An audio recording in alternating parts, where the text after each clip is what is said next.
사랑하고 축복합니다. 자, 오늘도 우리가 말씀을 듣기 전에 한번 믿음으로 고백하겠습니다. 하나님의 말씀을 내 입술에 두고, 하나님의 말씀을 내 생각에 두고, 하나님의 말씀을 내 가슴에 두고 살아갑시다. 아멘. 마가복음 강해를 지난주부터 다시 시작을 했습니다. 이 마가복음은 총 세 단락으로 이제 구분되어 있습니다. 첫 번째 단락이 1장에서 8장 26절까지고요. 두 번째 단락이 8장 27절에부터 오늘 본문의 말씀인 10장 52절까지가 두 번째 단락이고요.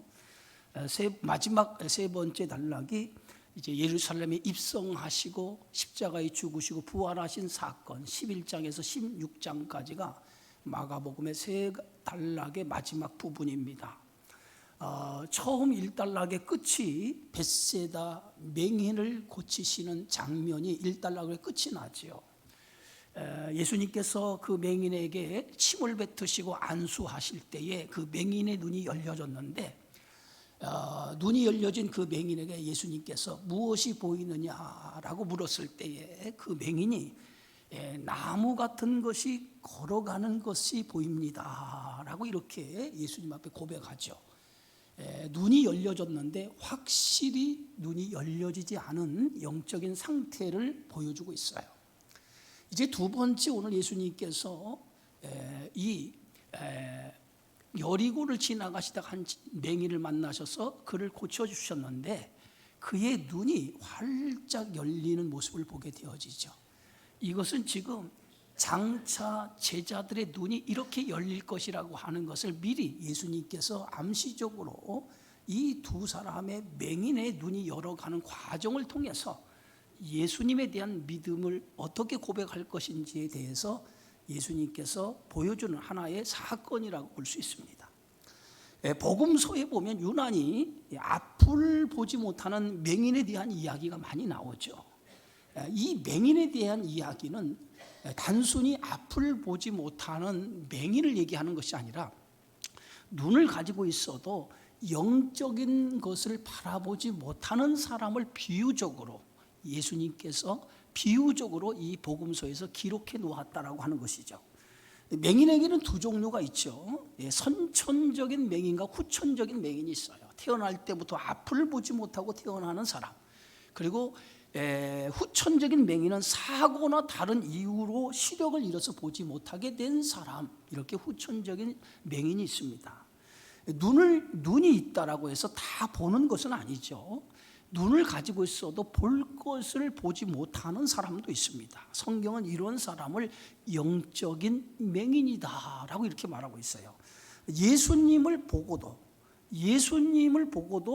예수님이 누구인가를 알아보지 못하는 사람, 그런 사람을 가리켜서 영적인 맹인이라고 성경은 말하고 있어요. 당시 유대인들은 예수님이 행하신 많은 이적, 많은 기적을 직접 눈으로 목격했음에도 불구하고 예수님이 어떤 분인가를 알지를 못했다는 거예요. 이 유대인들뿐만 아니라 예수님을 따르는 제자들 역시도 예수님이 행하는 많은 이적을 보면서도 예수님을 단지 정치적인 메시아, 이스라엘 나라를 회복할 메시아로만 생각했다는 거죠. 그래서 그들은 예수님이 영광의 자리에 앉을 때에, 이스라엘 나라를 회복해서 왕의 자리에 앉을 때 누가 오른편에 앉을까, 누가 왼편에 앉을까, 서로 누가 크냐라고 하는 그러한 논쟁을 하는 것을 보면서 지금 제자들은 예수님에 대해서 바른 눈을 갖고 있지 않다라고 하는 것을 우리 성경은 말씀하고 있어요. 눈이 있어도 보지 못하는 것처럼 불쌍한 사람이 없을 거예요. 여러분, 앞을 보지 못한다고 하면 생각해 보세요. 얼마나 그 인생이 불행하고 불쌍하겠습니까? 그런데 더 불쌍한 사람이 누군지 아십니까? 영적인 세계를 보지 못하고 육적인 것만 보고 사는 사람, 그 사람이 가장 불행하고 불쌍한 사람이라는 거예요. 육의 눈은 가지고 있지만 영의 눈이 없는 사람, 그게 바로 영적인 세계를 보지 못하는 사람이라고 볼 수 있어요. 믿음이라고 하는 것은 보지 못하는 것을 보는 것을 믿음이라고 얘기해요. 그래서 믿음이라고 하는 렌즈를 가지고 보이지 아니하는 것을 바라보는 것, 그게 믿음입니다. 그래서 히브리서 11장 1절에 믿음은 바라는 것들의 실상이고 보이지 아니하는 것들의 증거라라고 이렇게 말하고 있어요. 그래서 성도는 믿음의 눈을 통해서 보지 못하는 것을 믿음이라고 하는 눈을 통해서 바라보고 사는 사람을 가리켜서 성도라고 하는 것입니다. 믿음의 눈이 없으면 그 사람은 영적인 세계를 바라볼 수 없는 거예요. 그래서 성도는 눈을 열어서 영적인 세계를 바라보며 그 믿음으로 살아가는 사람인 거예요. 오늘 본문에 한 사람을 성경 기자는 소개하고 있어요. 그를 디메오의 아들 바디메오, 그러면서 그거는 맹인이요 거지요 길가에 앉은 자라고 이렇게 성경 기자는 소개하고 있습니다. 오늘 10장 46절에 보면 그들이 여리고에 이르렀더니 예수께서 제자들과 허다한 무리와 함께 여리고에서 나가실 때에 디메오의 아들인 맹인 거지 바디메오가 길가에 앉았다가 라고 이렇게 성경 기자는 소개하고 있어요.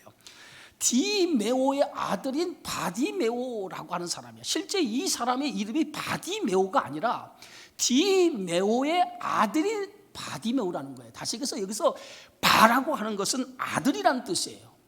그래서 이 사람의 아버지가 되니까 디메오예요. 그러니까 디메오의 아들이라는 거예요. 그런데 우리는 바디메오라고 하는 이 사람의 이름이 바디메오라고 알고 있지만 사실은 이 사람의 이름은 정확하게 성경은 가르쳐주지 않고 디메오의 아들 바디메오, 디메오의 아들이라는 그러한 이름을 가진 자라고 성경은 소개하고 있어요.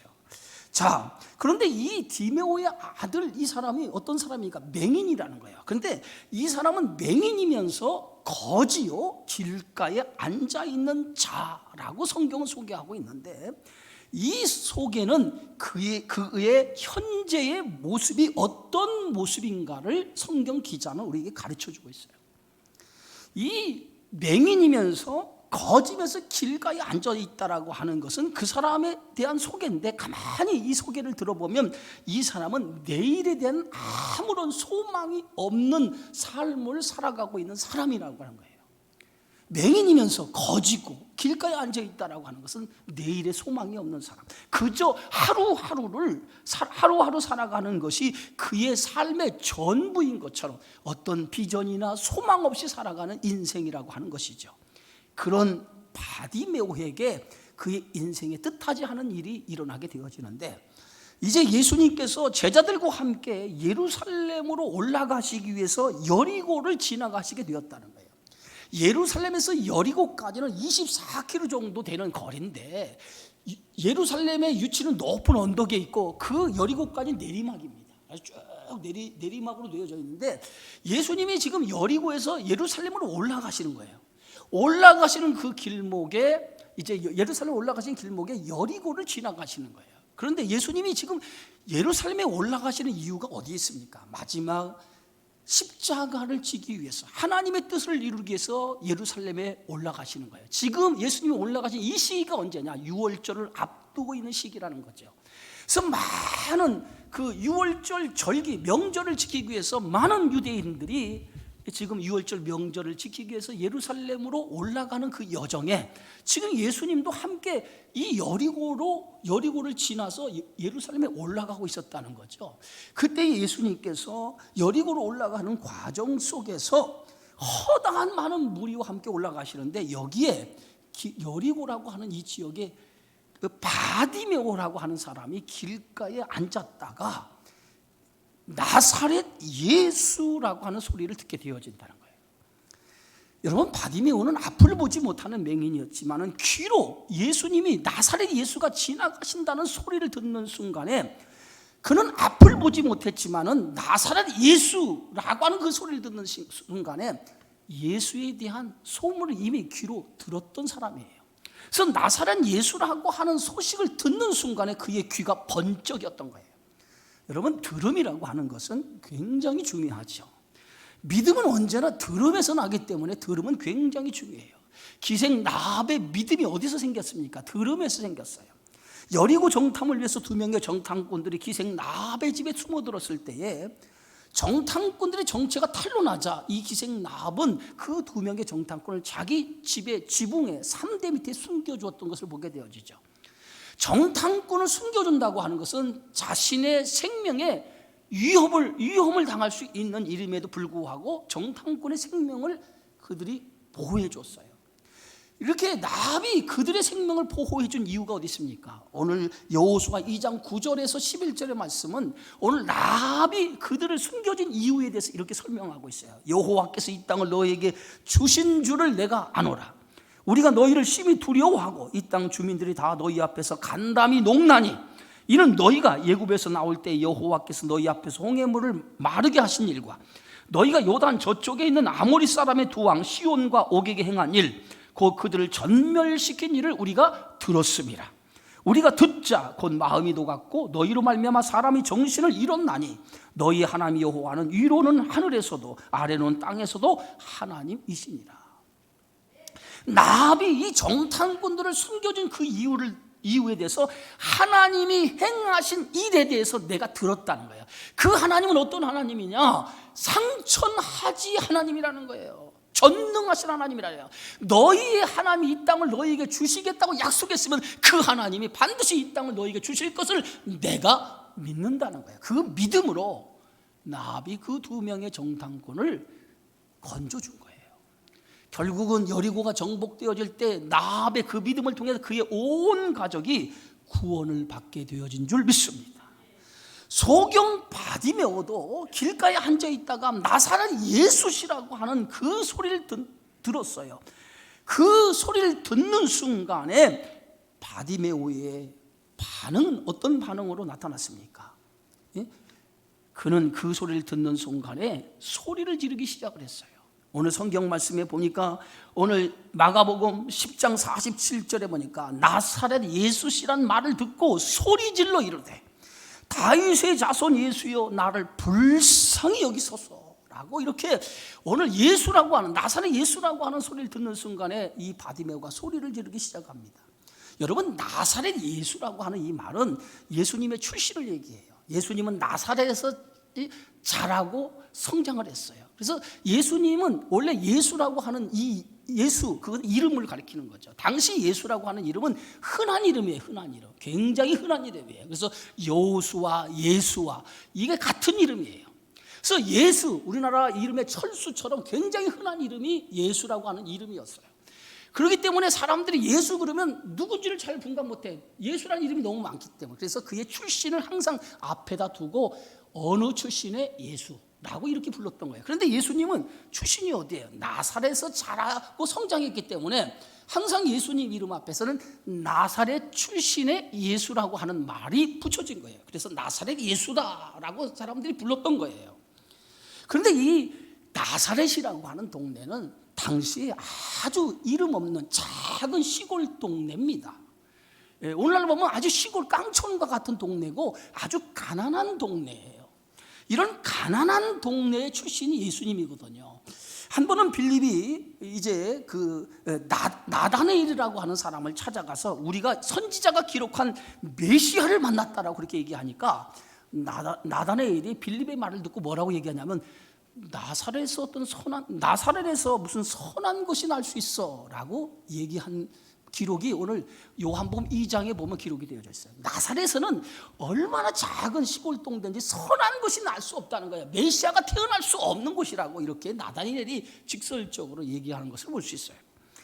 그런데 오늘 이 바디메오가 나사렛 예수라고 하는 말을 듣는 순간 귀가 번쩍하면서 그가 그 순간에 소리를 지르기 시작하는데 뭐라고 소리 집니까? 다윗의 자손 예수여 라고 소리를 질러요.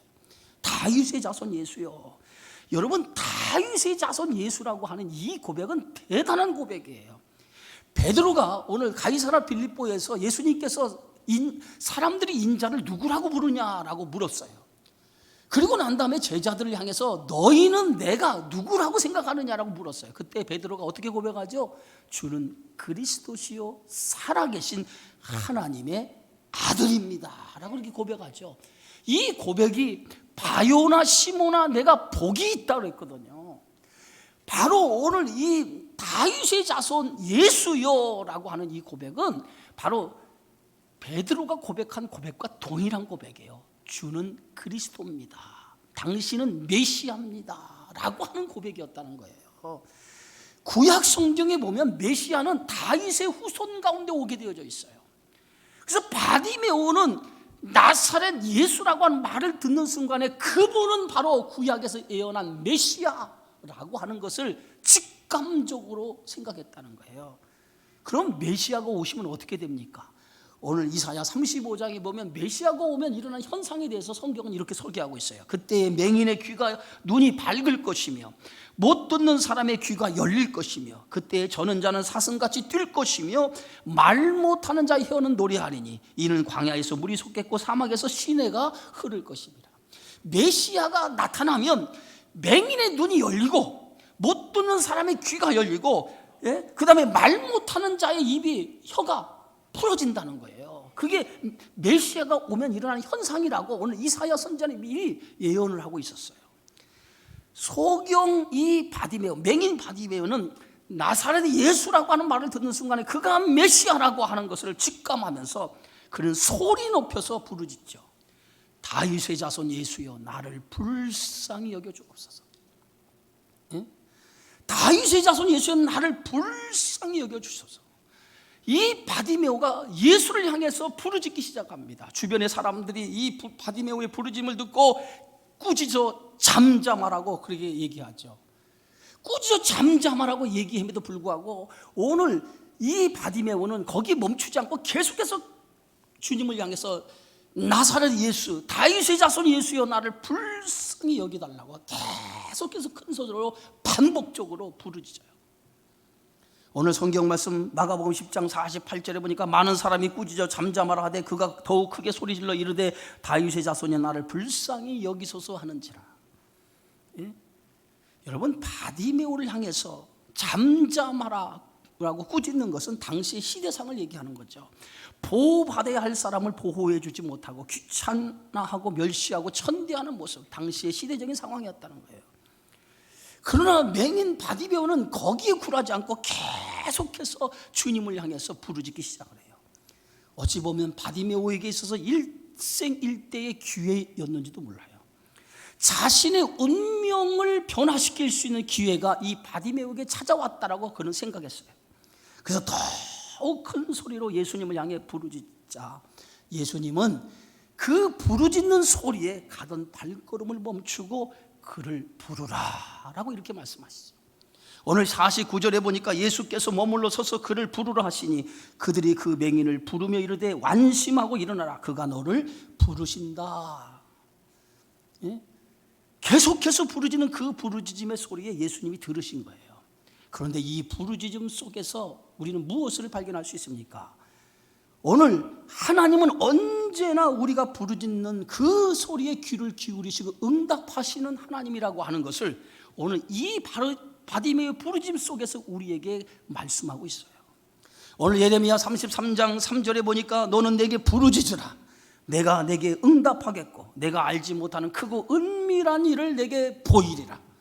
부르짖으면 반드시 주님은 그 부르짖음을 들으시고 응답해 주시는 줄 믿습니다. 여러분 트로트 유행가 중에 무조건이라고 하는 그러한 노래가 있어요. 여러분 아시는지 모르겠어요. 제가 가끔 성도들에게 전화를 하면 그 전화 벨 소리에 트로트 노래가 짠짠짠 하고 들리는 성도들이 꽤 되더라고요. 그런데 이 무조건이라고 하는 이 트로트 가사 가만히 보니까 이 노래를 예수 믿는 사람이 쓰지 않았나 그런 생각이 들었어요. 내가 필요할 땐 나를 불러줘 언제든지 달려갈게 낮에도 좋아 밤에도 좋아 언제든지 달려갈게. 그 찬양, 이 찬양이 아니죠. 이 트로트 노래. 뭐 당신을 향한 나의 사랑은 무조건이에요. 태평양을 건너 대서양을 건너 인도양을 건너서라도 당신이 부르면 달려갈 거야. 무조건 달려갈 거야. 이렇게 끝나죠. 자, 여러분 이 가사를 가만히 보면 하나님이 우리를 향한 사랑이 어떤 사랑이냐? 특급 사랑이라는 거죠. 그래서 주님이 부르시면 무조건 우리가 주님을 부르면 무조건 주님이 우리의 기도를 들으신다는 거예요. 저는 이렇게 생각을 했어요. 모르겠어요. 트로트 가사를 통해서 은혜 받는 사람은 나밖에 없을 거예요, 아마. 응? 여러분, 예수님의 이 사랑은 말할 수 없는 사랑이에요. 그죠? 말할 수 없는 사랑, 그게 예수님의 사랑이에요. 세상이 그 어떤 사랑과 비교할 수 있겠습니까? 우리가 부르짖으면 반드시 우리의 기도를 들으시고 응답해 주시는 분이라는 거예요. 그래서 바디메오가 예수님이 지나가시는 그 소리를 듣고 나를 불쌍히 여기소서 라고 부르짖을 때 예수님께서는 그 부르짖는 소리를 들으시고 오늘 바디메오를 향해 부르죠. 예수님이 오늘 성경의 말씀에 보니까 예수님이 부르신다라고 바디메오에게 얘기하자 바디메오가 겉옷을 내버리고 예수님께 나아가죠. 오늘 50절에 보니까 맹인이 겉옷을 내버리고 뛰어 일어나 예수께 나아오거늘 이렇게 성경은 말하고 있어요. 여러분, 맹인 바디메오가 예수님이 부르시는 순간에 이 겉옷을 내버리고 예수님께 달려갔다라고 하는 것은 대단히 중요한 거예요. 이 팔레스타인에서 예투는 낮에는 의복이지만 밤에는 침구로 사용합니다. 특히 이 소경 바디메오에게는 이 외투는 그의 재산의 전부예요. 그런데 이 외투, 입었던 겉옷을 벗어 던졌다라고 하는 것은 그가 얼마나 예수님의 은혜를 사모했는지를 우리가 알 수가 있어요. 또 하나, 그 옷은 그 사람의 신분을 얘기합니다. 바디메오의 신분은 맹인이면서, 앞을 보지 못하는 맹인이면서 그를 거지였어요, 거지. 그런데 그는 겉옷을 내어버렸다라고 하는 것은 지금까지 살아왔던 삶의 방식을 버렸다는 거예요. 여러분, 지금까지 삶의 방식을 버린 것은 대단한 용기예요. 내가 지금까지 살아왔던 그 모든 삶의 패턴을 버리고 새로운 삶의 방향으로 내 인생의 전환을 가져온다고 하는 것은 용기가 없으면 그렇게 할 수가 없어요. 근데 바디메오가 예수님의 부름을 받은 순간에 자신의 가장 중요한 것을 내버리고 예수님을 향해서 어떻게 합니까? 오늘 성경에 보면 뛰어 일어나 달려갔다고 성경은 기록하고 있어요. 이것은 바디메오가 예수님의 부름을 받고 지금까지 살아왔던 삶의 방식을 버리고 새로운 삶을 살겠다고 하는 의지의 표현이라고 볼 수 있어요. 여러분, 예수님을 믿는다라고 하는 것은 지금까지 살아왔던 삶의 방식을 버리는 거예요. 내가 예수 믿기 전에 살아왔던 삶의 방식을 버리고 새로운 삶의 양식으로 주님이 원하시는 삶의 방식으로 내 삶을 변화시키는 삶으로 살아가겠다고 하는 그 결단이 예수를 믿는 믿음의 삶이라고 하는 것을 여러분 믿으시기 바랍니다. 그래서 지금까지 살아왔던 삶의 방식을 과감하게 내어 던져야만이 우리가 주님 안에 새로운 삶을 살아가는 거예요. 그래서 겉옷을 내버려야 돼요. 지금까지 살아왔던 삶의 예수 믿기 이전의 모든 겉옷의 삶, 잘못된 삶을 내던지고 새로운 믿음의 삶으로, 주님을 향한 새로운 믿음의 삶으로 살아가야 될 줄 믿습니다. 그래서 오늘 겉옷을 내던지고 주님 앞에 나온 바디메오에게 예수님이 묻지요. 뭐라고 묻습니까? 오늘 51절에 성경은 이렇게 말하죠. 예수께서 말씀하여 이르시되 내게 무엇을 하여 주기를 원하느냐. 예수님께서 달려나온 그 바디메오에게 내게 무엇을 하여 주기를 원하느냐라고 묻습니다. 예수님께서 몰라서 그에게 물으신 게 아니에요. 이미 예수님은 그 바디메오의 간절한 소망이 무엇인지를 간파하셨어요. 그리고 물으신 거예요. 주님은 우리가 물으시기 전에 우리의 필요를 다 아시는 분입니다. 성경 마태복음 6장에 보면 그러므로 염려하여 이르기를 무엇을 먹을까 무엇을 마실까 무엇을 입을까 하지 말라. 이는 다 이방인들이 구하는 것이라. 너희 하늘아버지께서는 이 모든 것이 너희에게 있어야 할 줄을 아시느니라. 우리가 구하기 전에 하나님은 우리가 있어야 할 것을 다 아시는 분이라는 거예요. 그러므로 너희는 먼저 그의 나라와 그의 의를 구하라. 그리하면 이 모든 것을 너희에게 더하시리라. 여러분, 무엇을 먹을까 입을까 마실까 염려하는 것은 이방인들이 하는 거라는 거예요. 이방인이 누굽니까? 하나님을 모르는 사람들이 내일에 먹을 것을 염려하며 살아간다는 거예요. 그러나 오늘 하나님을 믿는 사람은 내일을 염려하지 않는다는 거예요. 내일은 하나님이 책임져 주실 것을 믿기 때문에 내일을 염려하지 않고 살아가는 거예요. 그것을 가장 잘 보여주는 그림이 어디입니까? 이스라엘 백성을 광야 40년 동안 광야로 몰아부셔서 매일 하나님께서 뭐예요? 만나를 내려주시고 저녁에는 고기를 먹여주잖아요. 그때 첫날 만나를 내줄 때 내일 뭐 먹고 살지, 오늘 만나를 내려주니까 이건 실컷 거두어서 내일도 먹고 모레도 먹고, 이게 인간이 내일에 대한 염려에 대한 걱정에서 생겨진 일이었어요. 그래서 내일도 먹고 모레도 먹고 며칠씩 양식을 다 거둬서 창고에 들여놨어요. 그 다음날 어떻게 됐습니까? 다 썩어서 먹지 못했어요. 그리고 그 다음날 아침에 다시 만나가 내렸어요. 그 순간에 이스라엘 백성이 깨달은 것이 뭐예요? 매일매일 하나님이 우리에게 양식을 허락해 주신다는 것을 믿었어요. 이게 내일에 대한 염려, 그것을 하나님 앞에 맡기고 살아가는 것이 뭐예요? 그게 그리스도인인 줄 믿으시기를 바랍니다. 우리가 구할 것은 뭐예요? 내일의 염려가 아니라 오늘 하나님의 말씀, 하나님의 나라와 의를 위해서 살아가는 것, 그게 믿음의 삶이라는 거예요. 바디메오는 예수님의 물음에 대답하죠. 주여 보기를 원합니다. 주여 보기를 원하나이다.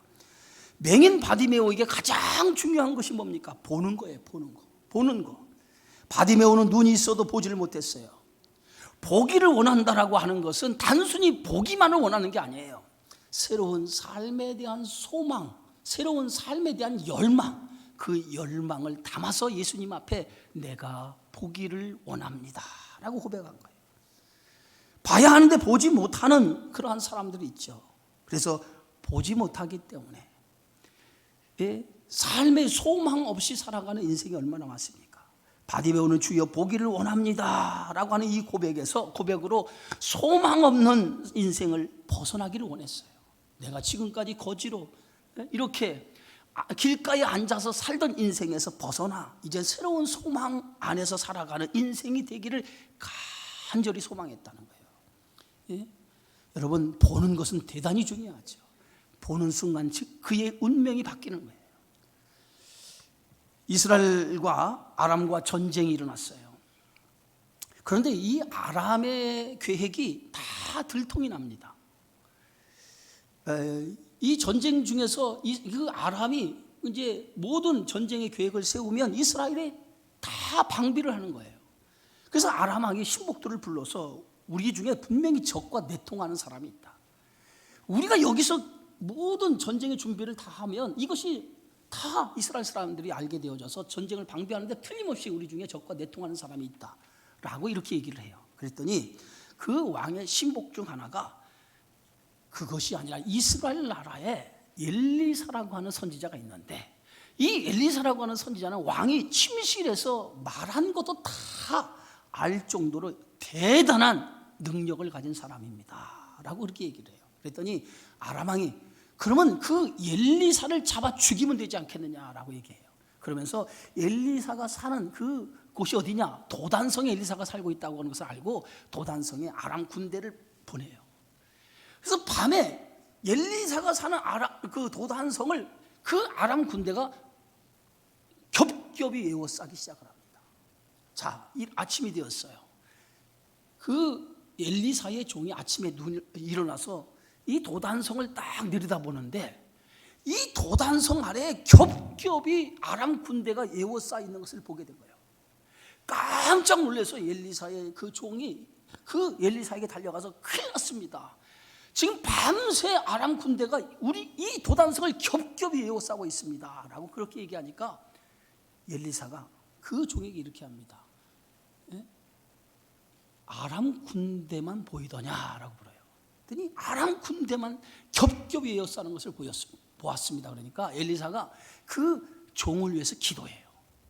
그리고 나서 그 종에게 다시 가서 그 도단성을 봐라라고 해가니까 엘리사가 기도한 후에 그 종이 도단성이가 다시 내리다 보니까 겹겹이 에워쌌던 그 아람 군대만 보인 것이 아니라 엘리사가 기도 후에 불말과 불병거가 아람 군대를 겹겹이 에워싸는 그 놀라운 그러한 것을 그가 보게 되어지죠. 기도한 후에 영적인 눈이 열려서 하나님의 천군 천사가 엘리사를 보호해 주는 것을 보게 된 거예요. 여러분, 눈이라고 하는 것은 굉장히 중요한 거예요. 육적인 것만 바라보고 살아가는 사람은 육신의 사람이지만은 영적인 것을 바라보고 살아가는 사람은 영적인 사람이에요. 오늘 바디메오가 주여 보기를 원합니다 라고 하는 것은 단순히 그 육적인 눈을 열기만을 기다리는 게 아니에요. 육적인 눈을 열기를 기다리는 게 아니라 육적인 눈이 열려서 새로운 비전과 새로운 삶을 살기를 원하는 고백이었다는 거예요. 자, 예수님께서 오늘 10장 52절에 그런 주여 보기를 원합니다 라고 고백했던 이 바디메오의 이 고백을 들으시고 뭐라고 대답합니까? 예수께서 가라, 내 믿음이 너를 구원하였느니라. 예? 오늘 예수님께서는 바디메오에게 내 믿음이 너를 구원하였다고 얘기하고 있어요. 그 순간 어떻게 됩니까? 바디메오의 눈이, 오늘 성경 말씀 보니까 곧 그가 보게 돼요. 내 믿음이 너를 구원하였느니라 라는 순간에 곧 그가 보게 돼요 라고 성경은 말하고 있습니다. 믿음이 너를 구원하였다고 하는 순간에 맹인의 눈이 열린 거예요. 바디메오의 눈이 열린 거예요. 그런데 그 눈이 열린 게 뭐예요? 그의 믿음이 그의 눈을 열었다고 성경은 말하고 있어요. 여러분, 바디메오의 눈이 열렸어요. 그의 눈이 열렸는데 그는 이제 보게 되는 사람이 되었어요. 그런데 오늘 보게 되는 것으로 끝나지 않았다는 거예요. 예? 바디메오 인생이 변화가 된 거예요. 자, 오늘 성경 말씀은 어떻게 변화가 됐느냐? 자, 오늘 성경 말씀 보니까 곧 그가 보게 되어 예수를 길에서 따르니라 라고 이렇게 기록하고 있어요. 여러분, 바디메오는 길가라고 하는 곳에 앉아서 살았던 사람이에요. 이 길가라고 하는 것은 무엇을 의미합니까? 예? 그의 인생에 살아가는 삶의 방식을 길가에 살던 사람이라는, 다시 얘기해서 참된 인생의 길을 알지 못하며 살아가는 사람이었다는 거예요. 그는 소경이며 거지며 참된 인생의 길을 알지 못하고 살아가는 인생이었는데 그가 눈이 열리는 순간에 그가 길에서 주님을 따랐다라고 하는 얘기는 참된 인생의 길이 누구인지를 알게 되어졌다는 거예요. 그래서 그때부터 그는 눈이 열려 주님을 따르는 사람이 되었다는 거예요. 여러분, 지금 이 마가복음에서 계속해서 지금 이 두 번째 단락에서 얘기하고 있는 것은 제자가 뭐냐? 제자가 뭐냐라고 하는 것을 계속해서 예수님이 말씀하고 있어요. 제자는 예수님을 따르는 사람이 제자예요. 그러면 지금 제자들은 어디에 관심을 가지고 있습니까? 예수님이 영광의 자리에 앉을 때 그 영광을 내가 누리는 자리만 생각했어요. 오른편, 왼편 그 자리만 생각했어요. 그래서 예수님은 제자는 영광의 자리에 앉는 것이 중요하지 않다는 거예요. 영광의 자리에 앉는 것은 하나님이 허락한 자만이 앉는다는 거예요. 그게 지난주에 말씀한 거 아닙니까? 주님을 따르는 길은 예수님이 정확하게 누구인지 눈이 열려져야 예수님을 참된 그리스도로 믿고 따를 수 있다는 거예요. 지금 이 바디메오가 눈을 열음을 통해서 예수님의 참된 제자가 되는 것을 보여줌을 통해서 제자는 이렇게 인생의 참된 방향과 목적이 그리스도 안에 두고 살아가는 인생으로 변화되는 사람이 참된 그리스도의 제자라고 하는 것을 이 사건을 통해서 예수님은 우리에게 가르쳐주고 있는 거예요. 사랑하는 성도 여러분, 보는 것은 대단히 중요해요. 성도는 영적인 세계를 믿음이라고 하는 눈을 통해서 보고 살아가는 사람이 성도인 거예요. 보는 눈이 없으면 영적인 것을 볼 수 없어요. 바디메오가 주여 보기를 원하나이다. 보기를 원하나이다. 단순히 눈을 뜨는 것이 아니라 나의 삶과 목적과 삶의 방향이 바뀌기를 원합니다라고 하는 그런 의미에서 주여 보기를 원합니다라고 고백한 거예요. 그가 눈이 열려지고 나서 그는 길가에 살던 인생이 길에서 주님을 따르는 인생으로 바뀌어졌어요. 그의 모든 삶의 방향과 목적이 예수 안에 두고 살아가는 인생이 되어진 거예요. 이것이 바로 눈이 열려진 성도의 삶이에요. 우리는 영적인 세계를 믿음의 눈으로 바라보고 사는 사람이에요. 그러면 우리의 삶의 방향과 목적이 어디입니까? 육신의 것을 두고 살아가는 것이 아니라 영원한 것에 삶의 방향을 두고 그것을 바라보고 살아가는 사람, 그것이 주님을 따르는 사람인 줄 믿습니다. 그런 믿음으로 세상을 살아가는 저와 여러분의 삶이 되어지기를 주의 이름으로 축원합니다. 거룩하신 주님 감사합니다. 오늘 소경 바디메오가 눈뜨는 과정을 통해서 그가 온전히